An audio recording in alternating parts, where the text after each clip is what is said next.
Hello everyone. We are back. We are back for another video. As you could probably tell, this is not a gameplay focused video. Trying something a little different. I had a video idea of I wanted to discuss different types of people that you want to avoid in life. And I thought the best way to kind of describe that idea to you guys is through a tier list. So we're gonna do a live commentary tier list. We're gonna discuss, and you guys gonna hear me yap for about 20 minutes. Y'all willing. I don't know how long this video is gonna be. But I got 3 tiers. I got could probably ruin your life, and these people you want to avoid at all costs. Not good, but you can work on it. You could probably turn into something worse. So it's someone probably has a major character flaw that you've seen consistently. People that have a major character flaw, but you could work on it. And what I mean by major character flaw, it's something that it affects them. It can cause hurt to them or you or other people around them. And lastly is character flaw / personal quirk. You should be fine. These are harmless things. That first up on the list, we got gamblers. I'm gonna put gamblers in the second tier. Gamblers are people that it's quite a spectrum, really. Gamblers are people that, at worst they can ruin your life, and they use people and manipulate them to get money from them, or get some sort of favors, or get some sort of pity from them to constantly continue to fuel their addiction. And at best, quote unquote, they're people that they just play a parlay. It's like the equivalent of playing the weekly lottery ticket. At the end of the day, both ends of the spectrum is a waste of time and money. But obviously the harm it could create, it ranges. So I'm gonna put this in the second tier. Next up, I got manipulators, and I got my boy. He's not my boy. He's not my boy. I got Joel Goldberg from You. And I'm gonna easily stick. This was probably the most obvious one on this list, and could probably ruin your life. And the thing with manipulators is that they're a mix of other very harmful character traits, that make one person. And a lot of these people are sent from the enemy. These people are agents of chaos, and they cause a lot of harm onto people. So they could be a mix of liars. It could be a mix of people that are attention seeking, people that are angry or wrathful. They are reckless.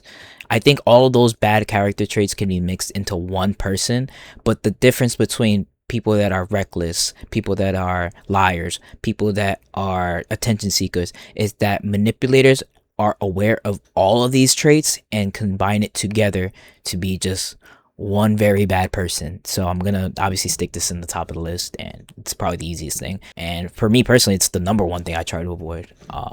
But yeah, you don't want a wolf in sheep's clothing. Never. Next up is self-absorbed, or people that are constantly needing your attention. I put Carrie Bradshaw. I mispronounced her name, my bad. But she is known for being a character that constantly goes to her friends for help, and she doesn't really seem to reciprocate that.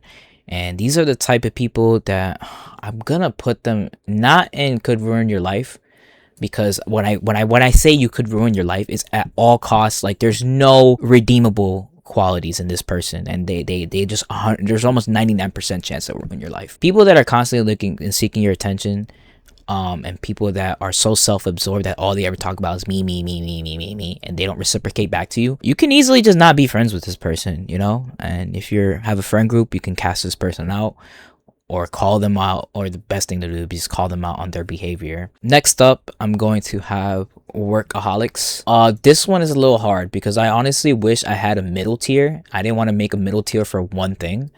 But it's somewhere in between not good, but you can work on it, and character flaw or personality quirk. I'm gonna put it in not good because more often than not, it's something that doesn't really tend to manifest well for people. And what I mean by if we're gonna look towards like character flaw or personality quirk, it's just someone that works a lot and they don't really have time to take care of themselves. And that more often than not hurts the person rather than hurting you. But if you're someone that cares for this person, if you take care of them, obviously this is something that could turn out something worse for you and them. More importantly, it's something where if this person is very close to you, and if they're constantly working, they just don't have the capacity to spend time with you or care for you. So I'm gonna stick this in not good, but honestly it's gonna be in between, but we're just gonna keep that there for now, or I'm not gonna change it, I'm just gonna keep it there. Anyways, next up is shy people, my shy guys. I should have put shy guy up in here, but I didn't. I'm gonna put this in character flaw, personality quirk. Like, when has ever someone shy ever ruined something for you, or caused some harm to you? Almost never, really. And you know, I like to appreciate my shy people, to appreciate these type of people, because these are the type of people that tend to put the most care in their relationships, and they tend to be put in a lot more effort. Next up, I got fake people that have a fake persona. I'm gonna put this in could probably ruin your life, and I have, because why would someone ever have to be somebody else around you? And if they are being somebody else around you, they're obviously being dishonest, but they're hiding something from you. And if they're hiding something for you that's not worth you seeing, that's a problem. And you can never ever have a close relationship with someone who has a persona, because you don't know at what point that they're the capacity for them to lie to you is blurred, or there is no limits. If someone is having a whole fake persona, you don't want that. People don't like that. People don't want to associate that. You can't trust someone that is constantly living a facade or lying to you. So that's easily going on, could probably ruin your life. Next up, I have envious people, and I got Scar from The Lion King. Yeah, envious people are definitely could ruin your life, and you have no reason to be around people that are envious, because what envious people are is they have their own insecurities, they have their own hurt, their own trauma. They have, most importantly, you have something that they don't have, and that's why they're envious of you, because they want that thing that you have, whether that be something that you like tangibly have, a relationship that you have with someone that's very close, an item of a personality trait, something, you guys know, anything of that sort. They have something that they don't have, but they want from you, and they're gonna envy you for that. They're gonna try to manipulate you. They're gonna try to get what they want. And if there's someone that's on a sinking ship, they're gonna try to drag you down with them too, because they have nothing worth. All they want to do is covet. And these people, you need to stay away from them at all costs. Next up on the list, I have people that are constantly late or impunctual. I'm gonna put this in character flaw, personality quirk. This one's another one that could honestly go in the middle between not good but character flaw. Because more often than not, so let me say this. When planning something that requires 100% punctuality, so I'm going to give the best example of this, because this is my biggest fear whenever I plan stuff with people, is being late to like a flight, you know. That is the worst thing. I don't even ever want to imagine a situation where I'm late to a flight. But that is a great example of people that you want to be careful with, because these people have no concept of respecting your time, unfortunately. And I'm gonna put this in character flaw, personality quirk, because unfortunately, more often than not, it actually is a lot of people. So I can't just say, oh, you gotta avoid these people at all costs, because that means you're gonna have to avoid a lot of people, you know. So up, I got overthinkers, and I got my boy Armin alert. I probably mispronounced his last name, but Armin from Attack on Titan. Armin was the brain. He was the prophet of Attack on Titan. He was the problem solver, because he was the one person that thought about literally anything for more than 5 seconds. He was one of the few people.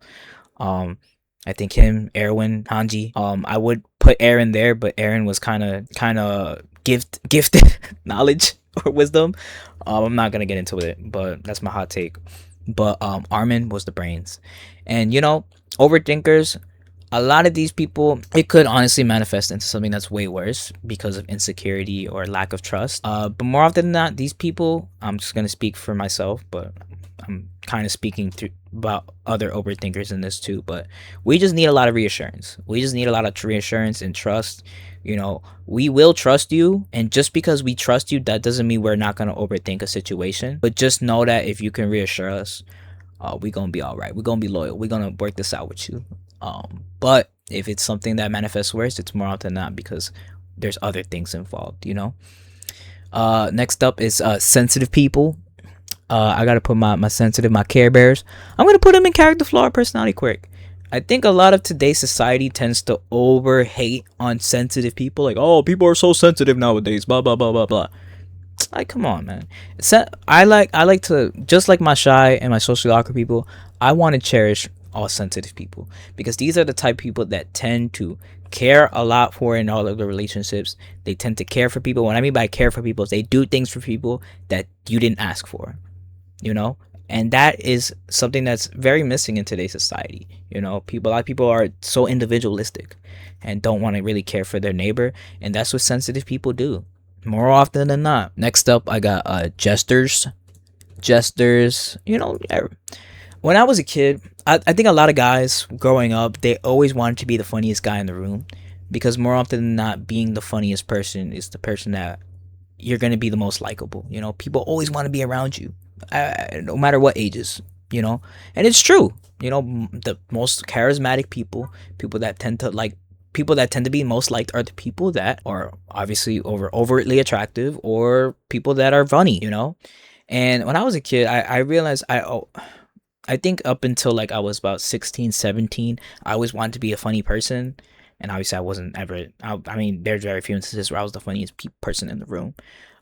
But I realized after those ages, when I grew older, I realized I didn't want to be the funniest person in the room. I just wanted to be someone that was, you know, not someone that was taken seriously, but someone that is memorable, someone that people can look up to. And I realized that being funny wasn't my way of doing that. And it still isn't, you know. That's not to say I'm not gonna crack a joke here or there, because I like to crack jokes. Everyone likes to crack jokes. But jesters, they're kind of harmless, you know. Everyone likes a little class clown. Everybody likes someone that's an impractical joker in the office, you know, someone that's always making funny jokes. They're harmless, you know. The one negative I'll have to say with people, and maybe this is just me personally, I feel like a lot of jesters, and I could probably make another video about this because I want to make a video on jesters one day, are not really taken seriously. They're not the person in the room that usually receives a lot of important information or make key decisions, because their purpose is to solely light up the room, you know, be the character, be the relief, you know. And I don't want to be that person. So yeah, I'm gonna put this in harmless. All right, next up, there are people that are, this is one, stubbornness. This one is not good, but could work with it. But it's somewhat, this one's another one that's in between, could probably ruin your life and not good. The thing with stubborn people is that, especially if you are in a relationship with someone, or this is someone that you take care of, or they take care of you, could even be a friend. These people have no room of self accountability, and that's obviously a problem, because if you're trying to grow or help someone grow, this is probably going to be the biggest stumbling block for them. And unfortunately, when these people are stubborn, a lot of that can be, you're going to catch essentially a ricochet from that, you know. So whether that be, let me give a great example. Let's say it's, you guys are, I'm going to give a very harmless example, but it's something that obviously manifests into bigger life decisions. So let's say you're going somewhere with somebody, and you guys are using a GPS, and the stubborn person very insists on you guys not using the GPS. And then the stubborn person either gets lost, or you guys end up going in the wrong direction, or you guys end up taking longer than what the GPS said. You know, all things considered, you guys got there safely, presumably, but a lot of it you guys probably wasted a lot more time than you needed. You guys probably spent time arguing or going back and forth. A lot of unnecessary energy was probably wasted, and something that could be a lot easier if two people communicated properly. And that's, I think, what the core and the essence of stubborn people is. And for bigger life decisions, it could be life-changing, it could be ruining. For smaller things, it could just be annoyance, you know. Next up, I have people that are very reckless. And I have Eren Yeager here for obvious reasons. If you know a little bit about Attack on Titan, I think literally the first episode, Eren did like something that was, I'm not going to spoil it for you, but he did something that was very reckless, which honestly set up the plot line for the entire 4 seasons. But when he did that, I my jaw dropped. I was like, this kid is crazy. And yeah, he was crazy. These people you want to stay far away from. A lot of reckless people fundamentally are either very stubborn, they have a lot of stubbornness, but they either have nothing to lose, or are very unafraid of losing all of what they have. And that perfectly embodies Eren, because he was never afraid of losing of what he had. And these people you don't want to be around at all. They will do by any means necessary to set out the things that they want to accomplish. And next up, ironically, I have Meliodas, and he's going to encapsulate people that are always angry, because Meliodas was always angry. So much so that he had to be placed in a spell to not be angry. But it's very ironic. I have Aaron. It's not ironic. I purposely put Aaron and Meliodas together because they have a lot of overlaps and are, by the way, voiced by the same voice actor. But angry people is something that is something that people can work on. You know, people work on their anger issues, but it could obviously turn out to something worse. A lot of people that are angry tend to be manipulative, tend to have fake personas, tend to be envious, tend to be reckless. If you're one of those type of people, you're gonna go up here. If you're someone that's angry but you have insecurities, you're an overthinker. You're someone that is I wouldn't say shy, because most angry people are not shy, but you're sensitive. You probably go somewhere closer here. So I think a good middle ground is right here, and we're gonna put that there. But angry people, it's something you could work on. But some people who are angry, they are violent too. So that's something that just should have no and if or buts. You gotta be away from these people. Next up, I have impatient people. Not good. Impatient people, especially in adulthood. So a lot of adulthood is the idea of delayed gratification, where you're working towards bigger and better things for you or for the people that you need to provide to. And when you're an adult, you learn that a lot of it is a journey, a lot of it is a process, a lot of it is, you know, making mistakes, going through ups and downs. And a lot of impatient people at a fundamental level don't understand this at all. They don't understand it. They have no concept of it. They want to rush through it. They want to be happy now. That could ruin your life. You know, if you're around someone that you guys need to make big decisions, you need to plan a trip, you need to plan moving, you want to have kids, you want to work on a project or a business. You know, the people that are impatient are going to disrupt that process of delayed gratification. You don't want to be around that, but it's something that can be worked on. So I'm gonna put this in the middle. Next up, I have gossipers. And as a former gossiper myself, I'm gonna put this in not good, but you can work on it, because I used to be a huge gossiper and now I'm not that.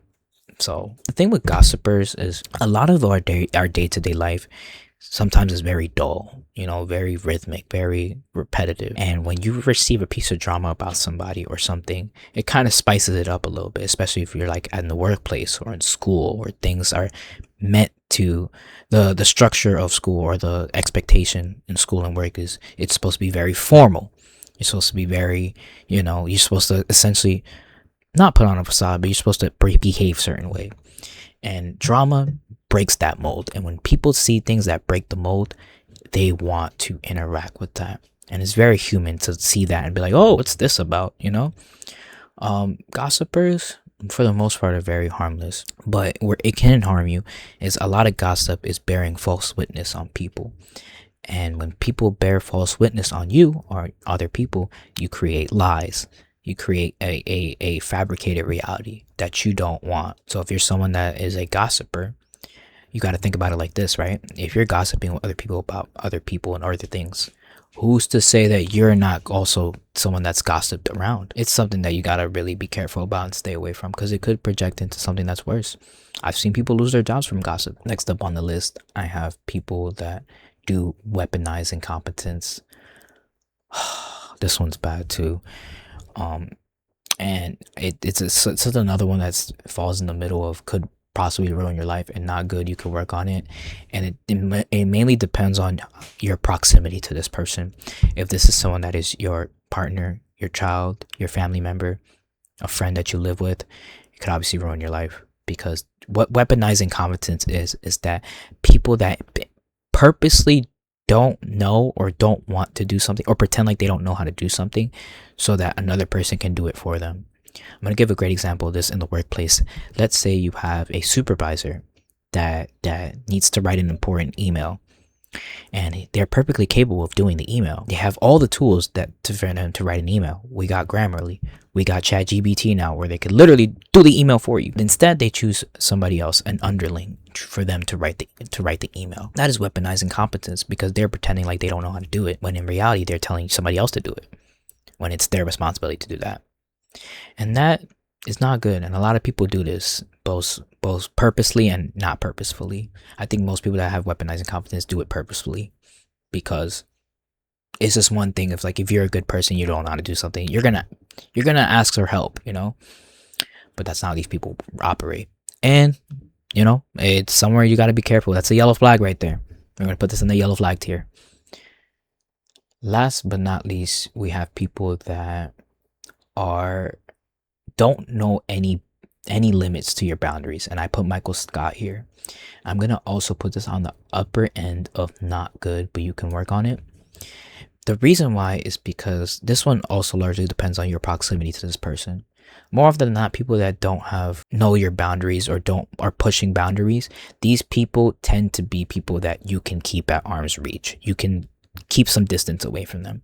It depends on your proximity to this person. If it's a friend that just oversteps boundaries, you can communicate that to them and work on that. If they're not someone that's willing to communicate or work with you, that's where you obviously keep the distance and then, you know, keep them at arm's reach. But more often than not, like most people want to be around people. Most people want attention. Most people want to be heard.